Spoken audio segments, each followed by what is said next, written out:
তাও আমার সবকিছু ছোট। আপু, তোমার ধারণা ভুল। আমার ওটা যে কত বড় তোমার কোনো ধারণা নাই। আপু চলো আমরা আজ একসাথে বাসর করি। আমার ওটা এত বড় যে আমার সাথে বিয়ে দিতে তোমার বাবা মাও রাজি হয়ে গেছে, কারণ উনি জানেন ছেলের ওটা সেই বড়। প্রতিদিন ভালোবাসার নতুন নতুন গল্প পেতে চ্যানেলটি সাবস্ক্রাইব করে পাশে থাকা বেল বাটনে ক্লিক করুন। তোমরা যারা আমার ভয়েসকে ভালোবাসো তারা এই মুহূর্তে আমাদের চ্যানেলটি অবশ্যই সাবস্ক্রাইব করে রাখবে। আর হ্যাঁ, ভিডিওটি সম্পূর্ণ শুনবেন। আপু চলো আমরা আজ একসাথে বাসর করি। এই, তোর দম আছে আমার সাথে বাসর করার? দেখতে তো একটা বাচ্চা ছেলের মতো দেখায়, আবার সে কিনা আমার সাথে বাসর করতে চায়। আজব। এটা কি বললে আপু? আমার দম না থাকলে আমি কি বিয়ে করতাম নাকি? আমার দম আছে, তুমি একবার হ্যাঁ তো বলে দেখো। চুপ কর ফাজিল ছেলে। বিয়ে করলেই যে তার মধ্যে দম চলে আসে তেমন কোনো ব্যাপার নয়। তোকে আমার একটুও পছন্দ নয়, আর এমন একটা ছোট্ট ছেলের সাথে আমার বাসর করার কোনো ইচ্ছেও নাই। বারবার আমায় ছোট বলে কি প্রমাণ করতে চাও আমার সবকিছু ছোট? আপু, তোমার ধারণা ভুল। আমার ওটা যে কত বড় তোমার কোনো ধারণা নাই। তোর ওটা মানে? কোনটা তোর বড়? আরে বাসর করতে যেটা লাগে সেটার কথা বলছি। আমার ওটা এত বড় যে আমার সাথে বিয়ে দিতে তোমার বাবা মাও রাজি হয়ে গেছে, কারণ উনি জানেন ছেলের ওটা সেই বড়। অয়নের কথা শুনে অধরার মাথা ঘুরে গেল। অয়ন এইসব কি ধরনের নোংরা কথা বলছে? কিছুই যেন অধরার মাথায় ঢুকছে না। বাসর করতে কোন বড় জিনিসটা লাগে? আর সেই বড় জিনিসের কথা অধরার বাবা মা জানালো কেমন করে? প্রশ্নটা মাথায় ঘুরপাক খাচ্ছে অধরার। অধরাকে নিশ্চুপ হয়ে ভাবতে দেখে অয়ন একটু মুচকি হাসি দিয়ে অধরাকে উদ্দেশ্য করে বলল, আরে আপু, এত কি ভাবছো? কি জানতে চাও বলো আমায়। আমি অতটাও ছোট না যে তোমার ভাবনার মানে বুঝতে পারবো না। এই বদমাইশ ছেলে, একদম চুপ করে থাক। তোর ওটা বড় সেটা আমার বাবা মা জানলো কি করে? জানবে না কেন? ওনারা তো নিজের চোখের সামনে দেখেছে, তাই ওনারা জানে আমার ওটা কত বড়। অয়নের কথা শেষ হতে না হতে অধরা রেগে আগুন হয়ে গেল। অধরা বিছানার উপর থেকে লাফিয়ে উঠে অয়নের পাঞ্জাবির কলার চেপে ধরল শক্ত হাতে। অধরার এমন আচরণ দেখে রীতিমতো অয়নও চমকে যায়। অয়নও বুঝে উঠতে পারছে না এই কথাটা শুনে অধরা এত রেগে গেল কেন। অধরা অয়নের শার্টের কলার চেপে ধরে রাগে গজগজ করতে করতে বলতে লাগলো, তোকে আমি খুন করে দিব ছোট লোক। এসব তুই কি বললি? আমার বাবা মা তোর ওটা দেখবে মানে? তুই কি বলছিস সেটা ভেবে চিন্তে বলছিস তো? আপু আমি তো সত্যি কথাই বলছি, আপনি আমার উপর শুধু শুধু রেগে গেছেন। আমার কোনো দোষ নেই। এমন করে আমার দিকে তাকাবেন না, আমার ভীষণ ভয় করছে। প্লিজ ছেড়ে দিন আমায়। ছাড়বো তোকে, একদম ছেড়ে দিব। আমি ছেড়ে দিলে সোজা পরকালে গিয়ে পড়বি। একদম ছেড়ে দিব তোকে। আপু এমন কথা বলিয়েন না। আপনার চোখ আর মুখে এমন কিছু দেখলে আমার শুকিয়ে যায় সব। প্লিজ এইসব কথা বলিয়েন না। আমি মরে গেলে আপনি বিয়ের রাতেই বিধবা হয়ে যাবেন। এই ছেলে, তুই চুপ করবি নাকি এখনই গলা টিপে তোকে টপকে দিব? আমার প্রশ্নের উত্তর দিতে বলেছি তোকে, তা না হলে আজ তুই আমার হাতে খুন হবি কিন্তু। আমি জানি না আপনি কোনো কথা শুনে এমন রিয়েক্ট করছেন। আমি তো আমার সাহসের কথা বলছিলাম। আমার সাহসটা অনেক বড়। তাই তো আপনার বাবা মায়ের সামনে দাঁড়িয়ে বলতে পেরেছি আপনাকে আমার পছন্দ হয়, আর আমি আপনাকে বিয়ে করতে চাই। আপনি কি বুঝেছেন সেটা তো আমি জানি না। অয়নের কথা শুনে অধরার রাগটা কিঞ্চিত পরিমাণ কমলেও একদম রাগ যে চলে গেছে, তার মনের মধ্যে ভালোবাসার সৃষ্টি হয়েছে, তা কিন্তু নয়। অধরা এখনো অয়নের উপর রেগে আছে কোনো এক অজানা কারণে। অধরা নিজের রাগকে কন্ট্রোল করে পুনরায় বিছানায় গিয়ে বসে পড়ল। অয়ন এখনো শকড হয়ে আছে অধরার রাগী লোকটা দেখে। অয়ন ভেবেছে তার অধরা আপু শান্তশিষ্ট একটা ভদ্র মেয়ে। একটু আধটু রাগ অধরার আছে, সেটাও অয়ন জানত। কিন্তু এই একটু আধটু রাগ যে এতটা ভয়ঙ্কর হতে পারে সেই সম্পর্কে অয়নের কোনো ধারণা ছিল না। অধরা বিছানায় বসতেই অয়ন সোফার দিকে খানিকটা দৌড়ে এগিয়ে যায় আর টেবিল থেকে পানির গ্লাসটা তুলে ঢকঢক করে পানি পান করে নেয়। অয়নের এমন অদ্ভুতভাবে পানি খাওয়া দেখে অধরা একটু কর্কশ কণ্ঠে অয়নকে উদ্দেশ্য করে বলতে লাগলো, এই, তুই এমন করে পানি খাচ্ছিস কেন? মনে হচ্ছে নিজের চোখের সামনে কোনো পেতনি দেখে ফেলেছিস। না আপু, শুধু পেতনি নয়, আমি মহা পেতনি দেখে ফেলেছি। যে এই পেতনি আমার ঘাড় নয়, বরং আমায় একদম গিলে খেয়ে নিবে। তাই নাকি? কোথায় সেই পেতনি? আমায়ও একটু দেখা, আমিও দেখি কত বড় পেতনি এসেছে তোকে গিলে খাওয়ার জন্য। আমি নিজ দায়িত্বে তোকে তার কাছে দিয়ে আসি। দেখা আমায়। মহা পেতনিকে দেখার জন্য বেশি কষ্ট করা লাগবে না আপনাকে। আপনি একটু কষ্ট করে আয়নার সামনে গিয়ে দাঁড়ান, নিজের চোখেই মহাপেত্নীকে চোখ বুলিয়ে পরখ করে নিন। মানে তুই আমায় মহাপেতনি বললি? আমায়? এই অথরা চৌধুরীকে পেতনির সাথে তুলনা করেছিস তুই? তোকে তো আজ সত্যি সত্যি আমি গিলেই খেয়ে নিব। অধরা কথাটা শেষ করতেই বিছানা থেকে হকচকিয়ে উঠে অয়নের দিকে ছুট লাগালো। অয়ন অধরার চোখ দেখে বুঝতে পারছে যে সে নিশ্চয়ই কোনো মহাপাপ করে ফেলেছে। নারীদেরকে সব সময় পটাতে হলে প্রশংসা করতে হয়। কোনো মেয়েকে মুখের উপর যদি পেতনি বলা হয় তবে তো তার রিয়াকশন এমন হবেই। অয়ন অধরার তেড়ে আসা দেখে নিজের দুই হাত উপরের দিকে তুলে ধরে সোফার উপর লেপ্টে বসে আছে। মনে হচ্ছে আগে থেকে স্যালেন্ডার করে আছে সে। অধরা অয়নের খুব কাছে চলে আসতেই হঠাৎ করে অধরার পায়ের সাথে নিচের শাড়ির কিছু অংশ জড়িয়ে যায়, আর অধরা হোঁচট খেয়ে অয়নের উপর পড়ে যায়। অয়ন অধরাকে সেভ করার জন্য নিজের দুই হাত অধরার দিকে বাড়িয়ে দিল। অধরার দিকে নিচের হাত জোড়া অয়ন একদম ফিল্মি স্টাইলেই এগিয়ে দিতেই অধরা কোনো এক নায়িকার মতো অয়নের বুকে এসে পড়ে যায়। অধরা অয়নের বুকে আসতেই অয়ন নিজের চোখজোড়া বন্ধ করে অধরার পিঠের উপর নিজের হাতজোড়া রেখে পরম আবেশে অধরাকে নিজের বুকের সাথে মিশিয়ে নিয়ে শক্ত হাতে জড়িয়ে ধরে। অধরাও বোকার মতো অয়নের বুকে এসে একদম চুপসে যায়। অধরা নিজেও বোকা হয়ে যায়, কারণ অধরা কোনোভাবেই প্রত্যাশা করেনি এমন কিছু হবে। অয়ন অধরাকে জড়িয়ে ধরতেই অয়নের ঠোঁট থেকে খানিকটা অপ্রত্যাশিতভাবে কিছু শব্দ বেরিয়ে যায়। অয়ন অধরাকে নিচের বুকে নিয়ে মৃদু কণ্ঠে বলে উঠল, আহ কি নরম, মেয়েরা এত নরম হয় কি করে? এদেরকে সারাদিন এমন করে ধরে রাখতে ইচ্ছে হয়। আহ কি শান্তি। অয়নের কথাটা অধরার কানে আসতেই অধরা চমকে যায়। অধরাও একটা ঘোরের মধ্যে হারিয়ে গিয়েছিল। অয়নের গলার কণ্ঠস্বরটা শুনতেই অধরার ঘোর কাটল। অধরা বিদ্যুতের গতিতে অয়নের কাঁধের উপর থেকে নিচের হাত সরিয়ে নিয়ে দ্রুত অয়নের বুকের উপর থেকে উঠে পড়ল। অয়নও আলতো করে অধরাকে ছেড়ে দিয়ে অধরার দিকে এক দৃষ্টিতে তাকিয়ে রইল। অধরা নিচের বুকের উপর শাড়ির আঁচলটা ঠিক করে একটু কাঁপা কাঁপা গলায় অয়নকে উদ্দেশ্য করে বলে, সরি, আমি আসলে ইচ্ছে করে এমনটা করিনি। আমার পায়ের সাথে শাড়ি জড়িয়ে গিয়েছিল, এজন্য আমি হোঁচট খেয়েই তোর উপর পড়ে গেছি। সরি। আরে মেরি জান, ইটস ওকে। আপনি আমার বুকে কেন, আমার সব জায়গায় থাকতে পারেন, এতে আমি কিছুই মনে করব না। আফটার অল আমি আপনার স্বামী, আর আপনি আমার স্ত্রী। আমার উপর তো আপনার অধিকার আছে, আর সেই সাথে আমারও আপনার উপর একটা অধিকার আছে। কিসের অধিকার? আমি তোকে নিজের স্বামী হিসেবে মানিই না, আর না কোনোদিন মানতে পারবো। তুই আমার জুনিয়র, আর আমার জুনিয়রই থাকবি।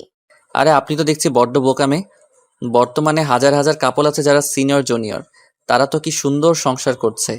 এইসব সিনিয়র জুনিয়রের কিছু আসে যায় না, কার মনে ভালোবাসা কতটা আছে সেটাই আসল ব্যাপার। এইসব ফালতু লেকচার আমার সামনে দিবি না। এই লেকচারগুলো আমার বাবার সামনে দিবি, এতে করে তার সামনে মহান হয়ে যাবি। আমার সামনে তুই ছোট আছিস আর থাকবি। অয়ন অধরার কথাটা শেষ হতেই সোফার থেকে উঠে অধরার সামনে দাঁড়ালো। অধরার চোখের উপর নিজের চোখ রেখে অয়ন বলতে লাগলো, আরে ম্যাম, আপনি তো শুধু শুধু আমার উপর রাগ দেখাচ্ছেন। আমি তো ইচ্ছে করে আপনাকে বিয়ে করিনি। আপনার বাবা আর আমার বাবা ভালো বন্ধু দেখে আমাদের বিয়ে দিয়ে তাদের সম্পর্কটা আরো গভীর করেছে। আর আমরা যদি একে অপরকে একটু একটু করে ভালোবাসতে শুরু করি তবে আমাদেরও একটা ভালো সম্পর্ক হবে। Just stop it Ayan. আমার মাথা এমনিতেই গরম আছে, আর গরম করিস না। চুপচাপ এই রুম থেকে বেরিয়ে যা, আমি এখন ঘুমাবো। আপনি সবসময় এত রাগ দেখান কেন? আপনি তো জানেন আমি রাগ করে ভয় করি, তারপরও কেন রাগ দেখান? একটু ভালোবাসে কি এমন ক্ষতি হয়? আমি কি এতটাই খারাপ লোক নাকি যে আমায় একটু ভালোবাসা দেওয়া যায় না? তবে রে, আজ তোর ভালোবাসা আমি বের করছি। অধরা কথাটা বলতেই অয়নের পাঞ্জাবির কলার চেপে ধরে অয়নকে টানতে টানতে দরজার দিকে নিয়ে গেল। অয়ন অধরার রাগ দেখে মনে কিছু করছে না, মুচকি হাসছে সে। সংসার করাটা এত সহজ কিছু নয়। সংসার করতে হলে একজন যখন আগুন হবে অন্যজনকে পানির মতো থাকতে হবে, তবেই তো সংসারটা সুখের হবে। দুজন যদি একসময় রেগে যায় তবে সেখানে তো সুখ পরের কথা, কুরুক্ষেত্র ছাড়া আর কিছু সম্ভব নয়। অধরা অয়নকে টানতে টানতে দরজার কাছে নিয়ে গিয়ে ঘাড় ধাক্কা দিয়ে অয়নকে তার নিচের রুম থেকেই বের করে দিল অধরা। অয়নকে রুমের বাহিরে বের করে দিয়ে অধরা অয়নের মুখের উপর দরজাটা ধপাস করে বন্ধ করে দিল। অয়ন বোকার মতো দরজার বাহিরে দাঁড়িয়ে মৃদু কণ্ঠে অধরাকে ডেকে চলেছে, তবে অধরা অয়নের কোনো কথাই পাত্তা দিল না। অয়ন অধরাকে অনেক আগে থেকেই পছন্দ করে, আর অধরা অয়নকে সহ্য করতে পারে না। অয়নের বাবা আর অধরার বাবা খুব ভালো বন্ধু, আর তাদের এই বন্ধুত্বের সম্পর্কটাকে আরো দৃঢ় করার জন্য তারা অয়ন আর অধরাকে বিয়ে দেয়। অয়ন জীবনে অনেক মেয়ের উপর ক্রাশ খেয়েছে, কিন্তু কারোর সাথে প্রেম করার মতো ভাগ্য তার হয়নি। কারণ একটাই হয়, মেয়েটার বয়ফ্রেন্ড আছে নয়তো স্বামী। সিঙ্গেল মেয়ে তো অয়নের জন্য আকাশের চাঁদের মতো হয়ে গেছে। অনেক প্রতীক্ষার পর অয়ন অধরাকে বিয়ে করে।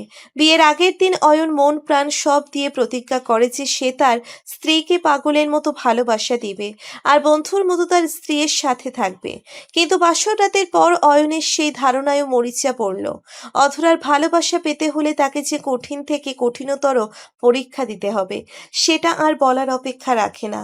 সকাল হতেই অয়নের চোখের উপর সূর্যের তীব্র আলোকরশ্মির বর্ষণ হলো। অয়নের চোখ মুখ কুঁচকে যায় সূর্যের তীব্র আলোয়। অয়ন নিজের চোখ ঢিপ ঢিপ করে মেলতেই দেখতে পায় অয়ন ছাদের একটা কোণে বসে আছে।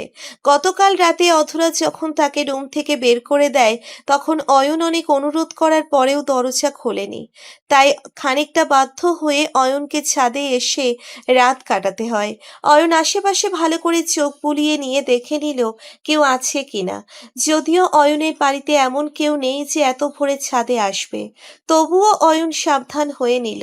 অয়নের বাড়ির লোক যদি জানতে পারে অয়নকে অধরা রুম থেকে বের করে দিয়েছে, তবে অধরাকে এই বাড়ি ছাড়তে হবে।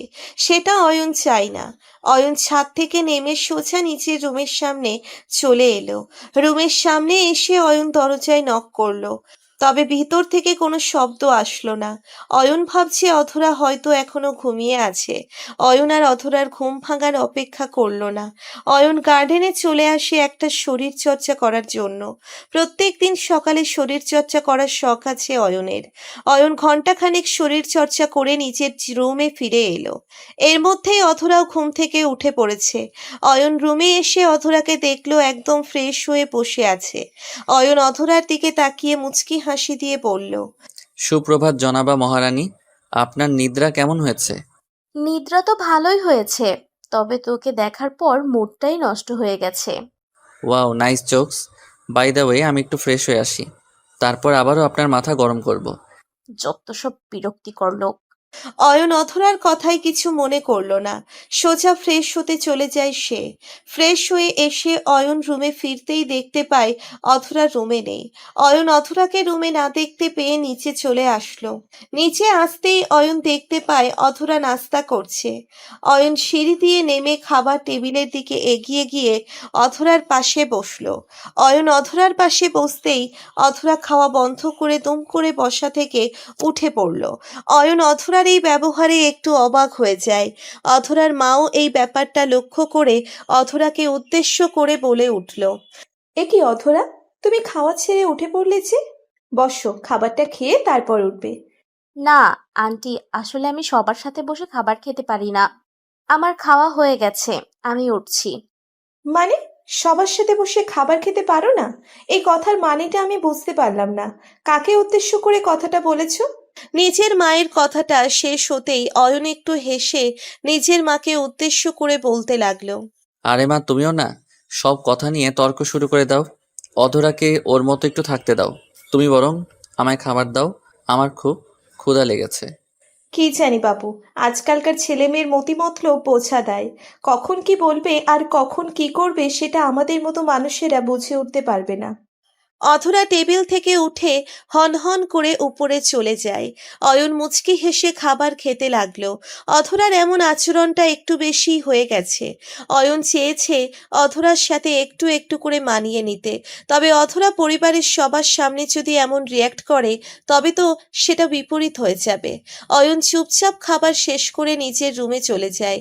করিডোর দিয়ে হাঁটার সময় অয়নের শরীরের মধ্যে একটু অসুস্থতা বোধ হতে থাকে। গতকাল রাতে হয়ে ছাদে ঘুমিয়েছিল বলে হয়তো।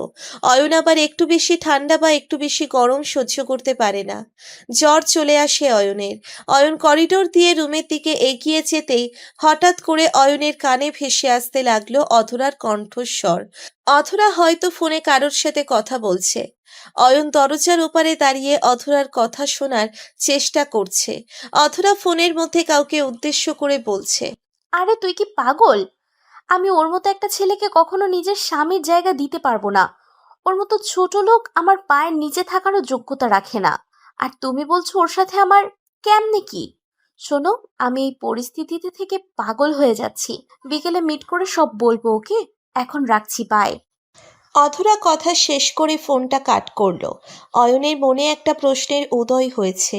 অয়ন ভাবছে কার সাথে অধরার কথা বলছে, আর স্বামী স্ত্রীর মধ্যেকার ব্যাপার দ্বিতীয় কাউকে বলতে নেই। অধরা কার কাছে সবটা এতটা সহজে শেয়ার করে দিচ্ছে? অয়নের মনের মধ্যে এই প্রশ্নটা চেপে বসে আছে।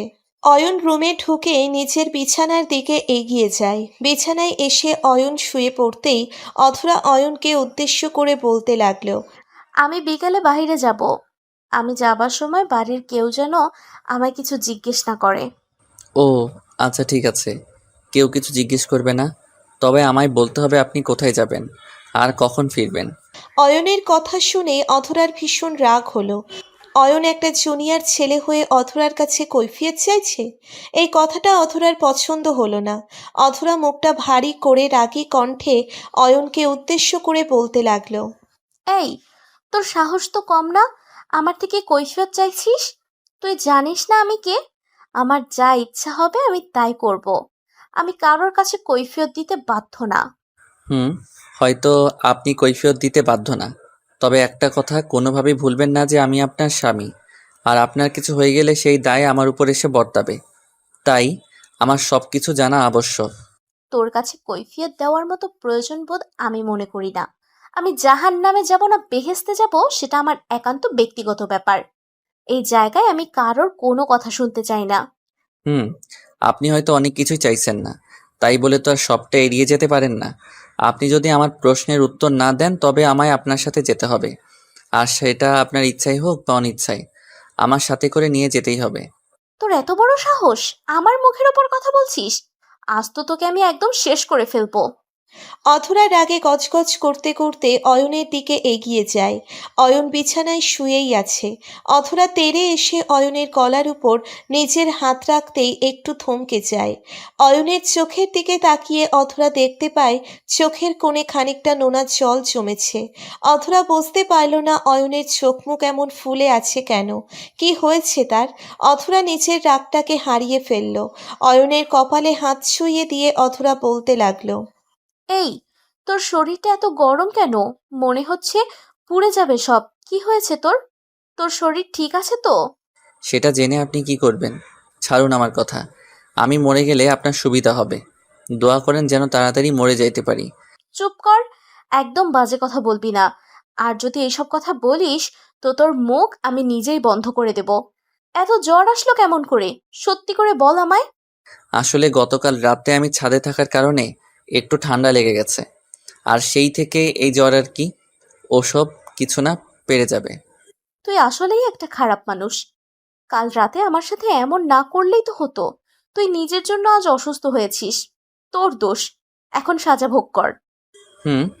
অয়ন অধরার সাথে আর কোনো তর্ক করল না। নিশ্চুপ হয়ে পড়ে রইল বিছানায়। সারা শরীর তার জ্বরে পুড়ে যাচ্ছে। সেই সাথে শরীর ব্যথা করছে ভীষণ। অয়নের মায়ের কানে খবরটা আসতেই উনি ছুটে আসলেন তার ছেলের কাছে। ডক্টরও এসে অয়নকে কিছু মেডিসিন দিয়ে চলে যায়। অধরা ভেবেছে অয়নের জ্বরটা হয়তো বিকেলের আগেই সেরে যাবে, কিন্তু না, অয়নের জ্বর আরও বাড়তে লাগলো। সন্ধ্যার দিকে অধরা নিজের হাতে অয়নের কপালে জলপট্টি দিচ্ছে। অয়নের সারা শরীর জ্বরে কাঁপছে। অধরা অয়নকে উদ্দেশ্য করে বলল। অয়ন, এখন কেমন লাগছে? আমি কি ডক্টরকে আবার কল করব? হুম হুম, লাগবে না ডক্টর, আমি ঠিক আছি। আপনাকে কষ্ট করে আমায় সেবা করতে হবে না, আপনি রেস্ট নিন একটু। তোকে না আমার এই জন্যই বিরক্তিকর লাগে। সবসময় বেশি কথা না বললে তোর পেটের ভাত হজম হয় না। শোন, আমি তোর সেবা করতে বসি নাই। আমি একটা অসুস্থ লোকের সাহায্য করছি। আর আমি সব সময় এমনটা করি। একটু জড়িয়ে ধরবেন আমায় প্লিজ। মানে? তোকে জড়িয়ে ধরবো কেন? জানি না, আজ না খুব ইচ্ছে করছে গতকাল রাতের মতো আপনাকে শক্ত করে জড়িয়ে ধরতে। একটু জড়িয়ে ধরি না প্লিজ? অথরা অয়নের কথার কি জবাব দিবে ভেবে পাচ্ছে না। অয়নের মুখের দিকে তাকালে অথরার মনের মধ্যে অদ্ভুত একটা মায়া কাজ করে। না চাইতেও অথরার ইচ্ছে করে এই অয়নকে ভালোবাসা দিতে, কিন্তু অয়ন তো তার জুনিয়র। সিনিয়র হয়ে জুনিয়রের সাথে কেমন করে সম্ভব? নিজের কাছেই কেমন যেন গিল্টি ফিল হয় অধরার। তবে অয়নের এই অনুরোধটা অধরা কিছুতেই না করতে পারছে না। অধরা নিজের মনের সাথে আর যুদ্ধ করে পেরে উঠল না। একটা অচেনা ছেলেকে নিজের বুকের সাথে আলতো করে জড়িয়ে ধরল সে। অয়ন অধরার বুকে মাথা রেখে নিজের চোখ বন্ধ করে প্রশান্তি নিতে লাগলো। সব সময় যে ছেলেদের বুকে প্রশান্তি লুকিয়ে থাকে তা কিন্তু নয়। মেয়েদের বুকেও অনেক প্রশান্তি থাকে, শুধু প্রয়োজন হলো সেই প্রশান্তি গ্রহণ করার মতো মানুষ থাকতে হয়। অয়ন অধরার বুকে মাথা রেখে প্রশান্তি নিতে নিতে অধরাকে উদ্দেশ্য করে বলল, সত্যি বলছি, আপনার বুকে অনেক প্রশান্তি পাচ্ছি। ইচ্ছে করছে এই বুকে সারা জীবন এমনভাবে লেপ্টে থাকি। এসব ফালতু কথা বাদ দিয়ে একটু ঘুমানোর চেষ্টা কর। মেডিসিন মাত্র নিয়েছিস, এখন শান্তি মতো একটু ঘুমালে শরীর ভালো লাগবে। শান্তি পাচ্ছি না তো। আমার আরও একটু শান্তি লাগবে, তবেই আমি ঘুমাতে পারবো।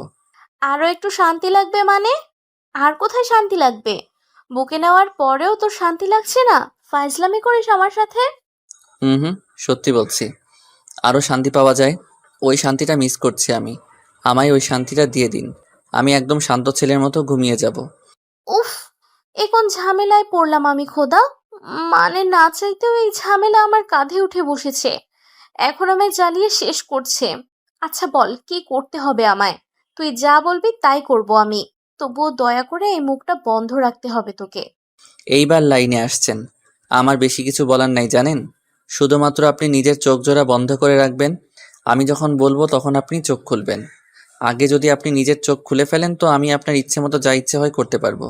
রাজি আপনি? তোর মতো একটা বাচ্চা ছেলে আর কি করবে? রাজি রাজি ডাবল রাজি। এই নে, আমি চোখ বন্ধ করলাম, এবার তোর যা ইচ্ছে হয় কর। অধরা অয়নের কথা মতো নিজের চোখ জোড়া বন্ধ করল। অধরা চোখ বন্ধ করতেই অয়ন অধরার বুকের উপর থেকে নিচের মাথাটা তুলে অধরার ঠোঁটের দিকে দৃষ্টিপাত করল। অয়নের চোখ জোড়া অধরার ঠোঁটের দিকে তাকিয়ে যেন একদম আটকে গেল। এতটা সুন্দর কারোর ঠোঁট হতে পারে অয়নের ধারণা ছিল না। এই গোলাপি ঠোঁট জোড়া দেখে অয়নের মনের মধ্যে এক অজানা ইচ্ছের টানা বাঁধতে শুরু করলো। ওই ঠোঁটের মিষ্টি স্বাদ নেওয়ার জন্য অয়ন নিজের মধ্যে এক অদ্ভুত নেশা অনুভব করলো। অয়ন অধরার ঠোঁটজোড়া যেন নিজের চোখ দিয়ে গিলে খেয়ে ফেলছে। এমনভাবে অধরার ঠোঁটের দিকে তাকিয়ে আছে যেন এখনই ওই ঠোঁটের ফাঁকে নিজের ঠোঁট গুজে দিয়ে চুমু খেয়ে নিজেকে পূর্ণ করবে। অয়ন আর লোভ সামলাতে পারল না। অধরার গোলাপি রসালো ঠোঁটের দিকে খানিকটা এগিয়ে আসতেই অয়ন থমকে যায়। অয়ন ভাবছে অধরা যদি নিজের চোখ খুলে দেখে যে অয়ন তার ঠোঁট নিজের দখলে নিয়েছে, তবে তো মহাযুদ্ধ শুরু হবে। অয়ন নিজের মনকে শান্ত করার চেষ্টা করলো। যা হবার হবে, কিন্তু এখনই এই ঠোঁটের পরস্তার নিতেই হবে। অয়ন অধরার গালের দিকে হাত বাড়িয়ে দিয়ে অধরার চুলগুলো কানের পিছন থেকে আলতো করে ধরতেই অধরা একটু কেঁপে উঠল। অয়ন অধরার কম্পনের দিকে ভ্রুক্ষেপ না দেখিয়ে অধরার ঠোঁটের দিকে নিজের ঠোঁটজোড়া এগিয়ে দিল। অয়নের মনের মধ্যে যদিও ভয় করছে, তবে অয়নের সেই ভয়টা অয়নের ইচ্ছের কাছে টিকতে পারল না। অয়ন অধরার দিকে এগিয়ে আসতে আসতে অধরার ঠোঁটের সাথে নিজের ঠোঁটজোড়া ছুঁই ছুঁই অবস্থায় আসতেই অয়ন দুম করে নিজের ঠোঁট অধরার ঠোঁটের সাথে এক করে দিয়ে অধরার ঠোঁটের ভাঁজে নিজের ঠোঁটজোড়া গুঁজে দিল। অয়নের ঠোঁটের পরশ পেতেই অধরা কেঁপে উঠল। অয়নকে মৃদু ধাক্কা দিয়ে নিজের কাছের থেকে সরিয়ে দিতে চেষ্টা করলো অধরা, তবে অয়ন বেশ শক্ত করে অধরাকে জড়িয়ে ধরে আছে, যেই কারণে অধরার সম্ভব হলো না অয়নকে নিজের থেকে আলাদা করতে। অয়ন আপন মনে অধরার ঠোঁটের স্বাদ নিতে লাগলো। ওইদিকে অধরা পাথরের মতো নিশ্চুপ হয়ে বসে আছে, এক ফোঁটাও নড়ছে না সে, আর না পারছে অয়নের সাথে বিন্দুমাত্র রেসপন্স। অয়ন আরও কিছু সময় অধরাকে চুমু খাওয়ার পর হঠাৎ করে অধরা অয়নকে ভীষণ অবাক করে দিল। অয়ন ভাবতেও পারেনি অধরা এমন কিছু করবে। অধরা দুম করে অয়নের চুলের পিছনে নিজের হাত গুজে দিয়ে পাগলের মতো অয়নের ঠোঁটে নিজের ভালোবাসার পরশ এঁকে দিতে লাগলো। এক মুহূর্তের জন্যে যেন অয়ন পাথর হয়ে গেছে। অয়ন ভেবেছে হয়তো অধরা অয়নকে রাগ দেখিয়ে অয়নকে নিজের থেকে আলাদা করে নেবে, কিন্তু এখানে তো ব্যাপারটা ভিন্ন হয়ে গেল। অয়ন নিজের ভাবনার আকাশে ছেদ করে অধরার সাথে তাল মিলিয়ে কিস করতে লাগলো। দুজন একে অপরকে পাগলের মতো চুমু খেয়ে কিছু সময় পর ছেড়ে দিল। অয়ন অধরার ঠোঁটজোড়া ছাড়তেই অধরা হাঁপাতে লাগলো, বড় বড় নিঃশ্বাস ফেলতে লাগলো সে। অয়ন অধরার দিকে তাকাতেই অধরা আমতা আমতা করে অয়নকে বলল, সরি, আমি নিজের ইচ্ছেতে কিছু করিনি। আমি জানি না আমার কি হয়েছে। আমি আসছি একটু। সরি। কিসের সরি? স্বামী স্ত্রীর মাঝে নো সরি নো ক্ষমা, অনলি ভালোবাসা আর ভালোবাসা। না, আমি তোকে ভালোবাসতে পারবো না।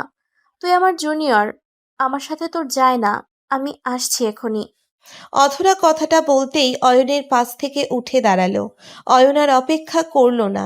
অধরার হাত ধরে একটা হ্যাচকা টান দিয়ে অধরাকে নিজের বুকের উপর নিয়ে এলো, আর অধরাকে নিজের ভালোবাসার আদর দিয়ে একটু একটু করে ভরিয়ে দিতে লাগলো। অধরাও অয়নের এমন আদরে একটুও বিরক্তি প্রকাশ করলো না। অধরা অয়নের প্রত্যেকটা স্পর্শে সমান তালে কাঁপতে লাগলো। অধরার এমন কম্পনে অয়ন যেন নিজের মধ্যে আরো প্রবল উন্মাদনা অনুভব করছে, আর দুজন উন্মাদের মতো সারা রাত একে অপরের মধ্যে ডুবে গেল। ভোর হয়েছে, কখন কেউ বলতে পারবে না। অয়নের ঘুম ভাঙার পর অয়ন অনুভব করছে তার বুকের উপর কেউ একজন মাথা রেখে পরম শান্তি নিয়ে ঘুমিয়ে আছে। অয়ন টিপ টিপ করে নিজের চোখের পাতা মেলে দেখল অধরা তার বুকে মাথা দিয়ে এখনো ঘুমিয়ে আছে। অধরা মুখের দিকে তাকিয়ে অয়ন মুচকি হেসে ফেলল। অধরার এই মায়াবী মুখটা অয়নের বেশ ভালো লেগেছে। ইচ্ছে করছে তার সারা দিন এই মায়ায় ডুবে থাকতে। অয়ন অধরার কপালে নিচের ঠোঁটজোড়া ছুঁয়ে দিতেই অধরা মৃদু কেঁপে উঠল। অয়ন অধরাকে উদ্দেশ্য করে আদুরে গলায় বলতে লাগলো, এই অধরা উঠে পড়ো, আর কতক্ষণ ঘুমাবে? সকাল হয়ে গেছে তো। ওহো, আমি আরেকটু ঘুমাবো। আর ঘুমানোর প্রয়োজন নেই, এখনই উঠতে হবে তোমায়, তাড়াতাড়ি ওঠো। অয়নের ডাকে অধরার ঘুম ঠিক ভেঙে গেছে, তবে অধরার ইচ্ছে করছে না ঘুম থেকে উঠতে। কি করেই বা ইচ্ছে করবে? সারা রাত ধরে অয়নের রোম্যান্টিক অত্যাচার সহ্য করতে হয়েছে, আর অধরার শরীরও ভীষণ ব্যথা হয়ে আছে, তাই অধরা উঠতে চাইছে না। অয়ন অধরার কোমরে আলতো করে হাত বুলিয়ে দিতে লাগলো। আজ এই প্রথমবার অয়ন নিজের বুকের উপর একটা শান্তি অনুভব করছে। এই শান্তিটা এর আগে কখনো পাওয়া হয়নি অয়নের। অয়ন নিজের চোখজোড়া বন্ধ করে ভালোবাসার পরশ নিচ্ছে। কিছু সময় যেতেই অধরা দুম করে অয়নের বুকের উপর থেকে হকচকিয়ে উঠে পড়ল। অয়ন অধরার এমন হকচকিয়ে উঠে পড়ার কারণ বুঝতে পারল না। অয়ন অধরার দিকে প্রশ্নসূচক দৃষ্টিতে তাকাতেই অধরা অয়নকে অবাক করে দিল। অধরা বিছানা থেকে উঠে অয়নকে উদ্দেশ্য করে ভীষণ কর্কশ কণ্ঠে বলতে লাগলো, এসব কি হচ্ছে? আমি তোর বুকে কেন? আর তুই আমার শরীর থেকে সমস্ত কাপড় খুলে ফেলেছিস কেন? কি হচ্ছে এসব? কি হচ্ছে মানে? সারা রাত আদরকে সকালবেলা এসব বলার মানেটা কি আমায় সেটা বলো। সারা রাত আদর খেয়েছি মানে? তোর মতো একটা লোকের সাথে আমি সারা রাত? না না, এটা হতে পারে না। আমি তোকে মেনে নিতে পারি না। কেন পারো না? কি সমস্যা আমার মধ্যে আছে যেটার কারণে তুমি আমায় স্বামী বলে মানতে পারছো না, বলো আমায়। কারণ তুই আমার থেকে 2 বছরের ছোট। আমি তোর সাথে কি করে সম্ভব বল আমায়? তাছাড়া তোর সাথে আমার কোনো দিক দিয়ে মিল নেই। এমন কারোর সাথেও আমি সারা জীবন কি করে কাটাবো? ও তাই না? আচ্ছা, এই কথাগুলো বিয়ের আগে ভাবার কি উচিত ছিল না? শুধু শুধু আমার জীবনটা নষ্ট করে দেওয়ার কি প্রয়োজন ছিল? আমি তো এই বিয়েটাই করতে চাইনি। বাবা মা ফোর্স করে আমার এই বিয়েটা করতে বাধ্য করেছে। আমার কোনো ভুল নেই। আমি পরিস্থিতির শিকার হয়েছি। ওকে, ঠিক আছে, তোমার সকল সমস্যার সমাধান আমি করে দিব, একটু সময় দাও আমায়। অয়ন অধরাকে কথাটা বলতেই বিছানা থেকে উঠে ফ্রেশ হতে চলে যায়। অয়ন যে কতটা ভীষণ অভিমান নিয়ে বলেছে তা আর বলার অপেক্ষা রাখে না। একটা কথা কি জানেন, অবহেলা, অভিমান এড়িয়ে চলা, এইসব ব্যাপারগুলো ভালোবাসার সম্পর্কে একটু আধটু থাকে, কিন্তু এটাকে বেশি সময় দীর্ঘায়িত করা ঠিক নয়, কারণ একটু একটু করে প্রিয়জনের অবহেলা বিপরীত মানুষটাকে বদলে দিতে বিশেষ ভূমিকা পালন করে। অয়নেরও ধৈর্যের বাঁধ ভেঙে গেছে। অধরা তাকে এইভাবে মেনে নিতে পারবে না। অয়নকে বিকল্প পথ দেখতে হবে। অয়ন ফ্রেশ হয়ে এসে সোজা নাস্তা করে অফিসের উদ্দেশ্যে বেরিয়ে পড়ল। ফ্রেশ হয়ে আসার পর থেকে অয়ন অধরার সাথে একটাও কথা বলেনি। অয়ন অফিসে চলে এসে নিজের কাজে মনোযোগ দিল। অধরার কথা মাথা থেকে ছেড়ে ফেলে দিয়ে কাজে মন দিতে হবে তাকে। কিছু সময় অয়ন কাজ করার পর অয়নের কেবিনের সামনে কেউ একজন এসে অয়নকে উদ্দেশ্য করে বলল, স্যার আসবো? আরে মিস মিরাজে প্লিজ আসুন। তা বলুন কি খবর? এই তো ভালো স্যার। আপনার বিয়েতে আসতে পারিনি, আসলে আমি একটু সমস্যা ছিলাম। তো আপনার কি খবর স্যার? সব কিছু ঠিক আছে? জি আমার সব কিছু ঠিক। এখন কাজের কথা বলুন। জি। মীরা অয়নের অফিসের স্টাফ। মীরার সাথে অয়নের এর থেকে বেশি কোনো সম্পর্ক না থাকলেও মীরা কিন্তু অনেক আগে থেকেই অয়নকে পছন্দ করত, কিন্তু অয়ন কখনো মীরাকে পাত্তা দেয়নি। অয়ন নিজের কাজের জায়গায় নিজের কাজ নিয়ে বিজি থাকে। অয়নের কাছে কাজ ছাড়া আর কোনো কিছুর মূল্য নেই, কিন্তু মীরা তো অয়নের পিছনে পড়ে গিয়েছিল। অবশেষে অয়ন বিয়ের কথা সবাইকে জানিয়ে দেওয়ার পর মীরা শান্ত হয়। অয়ন মীরাকে কাজ বুঝিয়ে দেওয়ার পর মীরা অয়নকে বলতে লাগলো, স্যার একটা কথা বলবো, কিছু মনে করবেন না তো? জি বলুন কি কথা? আসলে স্যার, আপনার চোখ মুখ দেখে মনে হচ্ছে আপনি কোনো একটা কারণে ভীষণ আপসেট আছেন। আমি আপনার বন্ধুর মতো, আমায় আপনি সব কিছু বলতে পারেন। না তেমন কিছু না, ওই একটু স্বামী স্ত্রীর ব্যাপার। সব কথা তো বলা যায় না, বলুন। জি, আসলে কি জানেন স্যার, আমি না আপনার এই ব্যক্তিত্বের প্রেমে পড়েছি। এই ব্যক্তিত্বের প্রেমে যারা পড়ে তারা হাজার চাইলেও এই প্রেমকে কমাতে পারে না।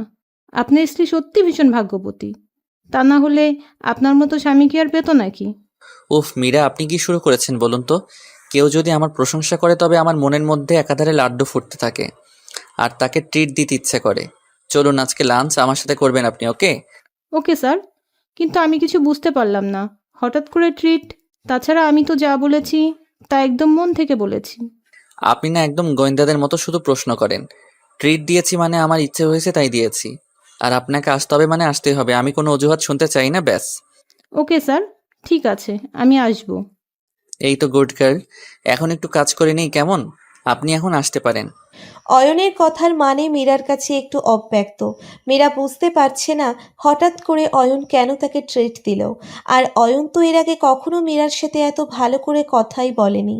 বিয়ের পর হঠাৎ করে অয়নের কি হলো সেটাই মীরা বুঝতে পারছে না। মীরা অয়নের কেবিন থেকে বেরিয়ে সোজা নিজের ডেস্কে চলে এলো। নিজের ডেস্কে বসে মীরা কাজ করতে লাগলো। ওইদিকে মীরা চলে যাবার পর অয়ন নিজের কেবিনে বসে কোনো একটা কারণে মুচকি মুচকি হাসছে। অয়নের হাসির কারণটা শুধুমাত্র অয়ন নিজেই জানে। দুপুরের দিকে অয়ন দ্রুত ফ্রেশ হয়ে মীরাকে নিয়ে গাড়ি করে চলে আসে একটা রেস্টুরেন্টে। রেস্টুরেন্টে এসে অয়ন এদিক ওদিক ভালো করে পরখ করে নিয়ে মীরাকে বলল সামনের সিটে বসতে, আর অয়ন তার মুখোমুখি হয়ে বিপরীতে বসলো। অয়ন আর মীরা খাবার অর্ডার করে কথা বলছে। মীরা অয়নের সাথে কথা বলার মাঝে একটা বিষয় ভালো করেই লক্ষ্য করছে যে অয়ন তার প্রত্যেকটা কথা একটু শব্দ করে বলছে, যাতে করে অয়নের পিছনে যেই লোকগুলো আছে তারা অয়নের কথা স্পষ্ট শুনতে পাচ্ছে। মীরা ছাইপাশ না ভেবে অয়নকে উদ্দেশ্য করে বলে উঠল, আচ্ছা স্যার, একটা কথা জানার ছিল। আপনি তো কখনো এত জোরে কথা বলেন না, হঠাৎ আজ এত শব্দ করে কথা বলছেন, ব্যাপার কি? ও মীরা, তোমার আর কতবার বলবো আমি যে আমায় স্যার বলো না, সরাসরি নাম ধরে রাখবে। জানো তোমার মুখে আমার নামটা শুনতে পেলে আমার মনটা ভরে যায়, কলিজাটা ঠান্ডা হয়ে যায় একদম। আর স্যার বলে ডাকিও না প্লিজ। স্যার, আপনার মাথা ঠিক আছে তো? কী সব উল্টাপাল্টা কথা বলছেন? আমার কিন্তু ভীষণ ভয় করছে। আপনি এমন করে কথা বললে আমার কলিজা শুকিয়ে যায়। আরে বোকামে ভয়ের কি আছে? আমরা তো একে অপরের হতে চলেছি, এত ভয় পেলে চলে? এমন কেউ নেই যে আমাদের দুজনকে আলাদা করতে পারে। আমরা দুধ আর আমের মতো একে অপরের সাথে মিশে যাব, তাও একদম আষ্টে পিষ্টে। কারো সাধ্য নেই আমাদেরকে আলাদা করার। বলুন বলুন, যা ইচ্ছা হয় বলুন। আমি জানি আপনি কোনো গেম খেলছেন, বলুন আপনি, আমি কিছুই বলবো না। অয়ন নিজের মন মতো মীরাকে নানা ধরনের কথা বলছিল, আর মীরা শকড হয়ে অয়নের কথা শুনছিল। মীরা এছাড়া আর কি করবে? আজ অয়নকে একটু ভিন্নভাবে দেখছে মীরা। এই অয়ন আগের অয়ন নেই, সম্পূর্ণ বদলে গেছে অয়ন। আসলে অয়ন সত্যি সত্যি একটা গেম খেলছে। অধরা অয়নের পিছনে বসে আছে। অধরা নিচের বান্ধবী সিমির সাথে কথা বলতে এখানে এসেছে। গতকাল বিকেলে এই সিমির সাথেই অধরার ফোন আলাপ হয়েছে। অয়ন জানতো অধরা লাঞ্চ করতে এখানেই আসবে, তাই অয়ন মীরাকে ট্রিটের নাম করে এখানে নিয়ে এসে এমন নাটক করা শুরু করেছে যাতে করে অয়ন দেখতে চেয়েছে অধরার রিয়াকশনটা কেমন হয়। অধরার যদি মন থেকে অয়নকে ভালোবেসে ফেলে আর অধরার কাছে এই সম্পর্কের মূল্য থাকে, তবে অধরা একটা কুরুক্ষেত্র বাঁধিয়ে দিবে, আর অয়ন সেটাই চায়। অয়ন আর মীরা অনেকটা গরম রেস্টুরেন্টে বসে কথা বলার পর পুনরায় অফিসে চলে যায়। অয়ন অফিসে এসে নিজের কেবিনে বসে মিটমিট করে হাসছে। আসল খেলা বোঝা যাবে রাতে বাড়ি ফেরার পর। অয়নকে অবহেলা করা সারা জীবনের মতো ঘুচিয়ে দিবে অয়ন। রাতে অফিস শেষ করে অয়ন বাড়ি ফিরল। বাড়ি আসতেই অয়ন সোজা নিচের রুমে চলে আসে। রুমে এসে অয়ন একটু ফ্রেশ হয়ে নিজেই দেখতে পায় অধরা গাল ফুলিয়ে সোফার উপর বসে আছে। অধরাকে দেখে অয়ন বেশ বুঝতে পারছে অধরা রেগে আছে। অয়ন তো এটাই চাইতো যে অধরা যেন এমনভাবেই রেগে থাকে, আর তাই হয়েছে। অয়ন নিজে থেকে অধরাকে কিছু বলল না। অয়ন রুম থেকে বেরিয়ে যাবে ঠিক এমন সময় অধরা ভীষণ গম্ভীর কণ্ঠে অয়নকে উদ্দেশ্য করে বলতে লাগলো। এই, আমার তোর সাথে কিছু কথা আছে। রুম থেকে যাবি না তুই। আমার সাথে আবার কি কথা আছে আপনার? আর আমায় একদম তুই তোকারি করে ডাকবেন না। মিনিমাম সম্মানটুকু শিখতে পারলেন না আপনি। সত্যি আফসোস হয় আমার। তাই না? অনেক আফসোস হয় তোর? তোর সম্মান চাইতো নাকি? অনেক সম্মান দিব আমি, এখনই দিব। আগে আমার কথার জবাবটা ঠিক মতো দে। আপনার থেকে সম্মান আর ঘোড়ার থেকে ডিম আশা করা দুটোই এক কথা। বলুন কি বলবেন? আমার আবার সময় কম আছে। হ্যাঁ, সময় তো কম থাকবেই, কারণ ওই রেস্টুরেন্টে মেয়েটার সাথে লটর পটর করতে হবে তো। আমার প্রশ্ন হলো, ওই মেয়েটা কে, আর ওর সাথে তোর কি সম্পর্ক? আমার ব্যক্তিগত ব্যাপার আমি কারোর সাথে শেয়ার করি না। কসম অয়ন, আমার হাতে কিন্তু তুই এক্ষুনি খুন হবি। আমি আমার উত্তর ঠিক মতো না পেলে আজ এখানে রক্তের বন্যা বয়ে যাবে, এই আমি বলে দিচ্ছি। মানুষ না ডাকাত আপনি? কথায় কথায় খুন করার হুমকি দেন। ওই মেয়ে আমার হবু বউ। আমি ওকে নিজের জীবনের থেকেও বেশি ভালোবাসি। ওকে আমি বিয়ে করব। ও, তাই নাকি? ওই মেয়ে তোর জীবনের থেকেও বেশি দামি? আজ তোর এই জীবনটাই আমি নিয়ে নেব, তারপর দেখব তোর জীবনের থেকেও বেশি দামি ভালোবাসা কোথায় যায়। আমার সাথে প্রতারণা করা, এই অধরা চৌধুরীর সাথে প্রতারণা, তোকে তো আজ আমি। অথরা কথাটা শেষ করতেই ভীষণ রেগে যায় আর দৌড়ে এসে অয়নের গলা শক্ত হাতে চেপে ধরে। অয়ন এমন কিছু হতে পারে আশা করতে পারেনি। অথরা অয়নের ধাক্কা দিয়ে বিছানায় ফেলে অয়নের বুকের উপর উঠে বসে একটা ছুরি বের করে অয়নের গলা বরাবর ধরল। ছুরি আর অধরার রাগ এই দুটো দেখে ইতিমধ্যেই অয়নের অবস্থা খারাপ হয়ে গেছে। অয়নের মনে হচ্ছে অয়ন অধরার জায়গা মতোই আঘাত করেছে। অধরা অয়নকে উদ্দেশ্য করে রাগে গজগজ করতে করতে বলতে লাগলো। পুরুষ মানুষ আসলেই লুচ্চা হয়। একটা মেয়ে দিয়ে ওদের হয় না, 10 জন লাগে, 10 জন। তুইও সবার মতো। আজ তোকে খুন করে আমি নিজে খুন হব। অধরা অয়নের গলায় ছুরিটা চেপে ধরতেই অয়ন অধরার হাত ধরে অধরার হাত থেকে ছুরিটা কেড়ে নিয়ে বলতে লাগলো। কি করব আমি? আপনি তো আমায় স্বামী হিসেবে মানেন না। আমায় অবহেলা করে আমায় দূরে সরিয়ে দেন। আমায় ভালোবাসেন না। তাই তো আমি এদিক ওদিক যেতে চাই। কে বলল ভালোবাসি না আমি? আমি তোর ওপর রাগ দেখাই বলে তুই সত্যি সত্যি আমায় ছেড়ে অন্য কারোর কাছে যাবি? আমার একটু সময়ও দিবি না? অধরা কথাটা বলতেই ছোট বাচ্চার মতো কান্না করতে লাগলো। প্রিয়জন হারিয়ে ফেলার কষ্টটা অন্য সকল কষ্টকে হার মানায়। অয়ন অধরার কান্না করতে দেখে অধরাকে থামিয়ে দিয়ে সকল সত্যি অধরাকে বলে দিল। অয়নও অধরাকে ভালোবাসে, আর অয়ন চায় না তার অধরা কষ্ট পেয়ে কান্না করুক। ভালোবাসা সত্যি সুন্দর। প্রতিদিন ভালোবাসার নতুন নতুন গল্প পেতে চ্যানেলটি সাবস্ক্রাইব করে পাশে থাকা বেল বাটনে ক্লিক করুন।